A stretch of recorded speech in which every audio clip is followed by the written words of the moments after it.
अबू गल हुई है चलो मैं चल शामी गल करावा तेन नंबर देना तो उतो गल हुई तेरे बने ओए तो करेगा ना तो रिहाई करेगा तो फोन हो जाएगा आज आई हो थोड़े मसरूफ ने आई मंगना उत्थे ते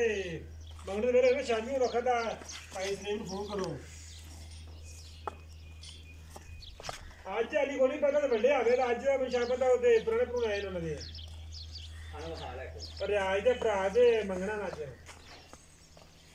मंगना तेन पता पति पूरा आख देखो मंगनी ओते विच ही कोई उन्होंने आदमी ओ फोन करो ना आधे नंबर तो ਉਹਨੇ ਆਦੇ ਨੰਬਰ ਤੋਂ ਫੋਨ ਕਰਨਾ ਰਿਆਈ ਨੇ ਤੋ ਆਵਾਜ਼ ਓਪਨ ਕਰਕੇ ਗੱਲ ਕਰਦਾ ਕੋਈ ਗਲਤ ਸ਼ਬਦ ਗੱਲ ਨਾ ਕਰੋ ਜੋ ਕੈਮਰਾ ਥੱਲੇ ਰੱਖਿਆ ਕਰ ਯਾਰ ਆਹ ਹੁੰਦੀ ਨਾ ਫਿਰ ਮਖੌਲ ਵਾਲੇ ਉਹ ਘਰੇ ਬੈਠੇ ਹੁੰਦੇ ਸੀ ਗੱਲ ਤਾਂ ਸਾਰੇ ਬੈਰ ਉਠਾਣਾ ਕੱਲਾ ਮਸਲਾ ਅੱਜ ਮੈਂ ਤਾਂ ਨੰਬਰ ਪੂਰਾ ਸਾਡੇ ਉਹ ਤੇਰੇ ਤੈਨੂੰ ਗੱਲ ਕਰਾਂਗੇ ਉਹ ਰਿਆਈ ਮਿਲਾ ਦੇ ਨਾ ਬੱਚਾ ਤੇਰੇ ਆਈ ਤੋਂ ਗੱਲ ਨੰਬਰ ਤੋਂ ਜਾਂਦੀ ਮੈਂ ਗੱਲ ਕਰਾ ਹਾਂ ਠੀਕ मैं आते ही बैठा माल को हाँ पर मोटरसाइकिल बहना नहीं फिर तो करो चलते वेली चल वेली हो गया अधिकार है बस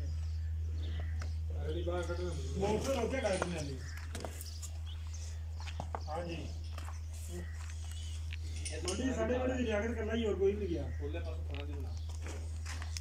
साढ़े बड़े कोई भी नहीं गया कोई भी नहीं गया चाचा डंगर ये छाड़ रहे लाभ देने सुबह काटे ना हाँ तो फिर जाकर गया है वो जो यहाँ ले ओ कबीर